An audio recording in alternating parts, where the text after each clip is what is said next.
വിഷമോ കെമിക്കലോ ഒന്നും ചേരാത്ത അടിപൊളി മുരിങ്ങ ഇട്ടിട്ടുണ്ട്. വീട്ടിലെ തന്നെ മുരിങ്ങയാണ്. ഇനി ഇത് വെച്ചൊരു കറി ഉണ്ടാക്കാം. 100 ഗ്രാം പരിപ്പ് നമുക്കൊന്ന് വേവിച്ച് മാറ്റി വയ്ക്കാം. അരക്കപ്പ് തേങ്ങയും ജീരകവും കൂടി അരച്ച് മാറ്റി വയ്ക്കാം. മുരിങ്ങയിലെല്ലാം വൃത്തിയാക്കി എടുത്തിട്ടുണ്ട്. ഇനിയൊരു മൺചട്ടിയിലേക്ക് വേവിച്ച് വെച്ച പരിപ്പൊന്ന് ചേർത്ത് കൊടുക്കാം. ഇതിലേക്ക് 1 ടീസ്പൂൺ മുളക് പൊടി, 1/4 ടീസ്പൂൺ മല്ലിപ്പൊടി, 1/4 ടീസ്പൂൺ മഞ്ഞൾപ്പൊടി കൂടി ചേർത്ത് 1/2 ടീസ്പൂൺ കുരുമുളകും ആവശ്യത്തിന് ഉപ്പും ചേർത്ത് നന്നായി ഒന്ന് ഇളക്കി കൊടുക്കാം. ഇതൊന്ന് തിളച്ച് വന്നാൽ മാറ്റി വെച്ചിരിക്കുന്ന മുരിങ്ങയില ഇതിലോട്ട് ഇട്ട് കൊടുക്കാം.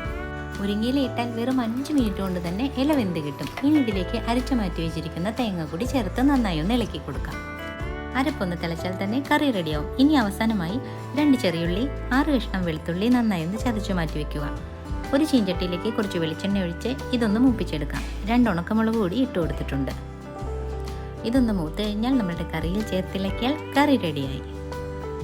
അപ്പോൾ വീഡിയോ ഇഷ്ടമായാൽ എല്ലാവരും ഒന്ന് ട്രൈ ചെയ്ത് നോക്കണം.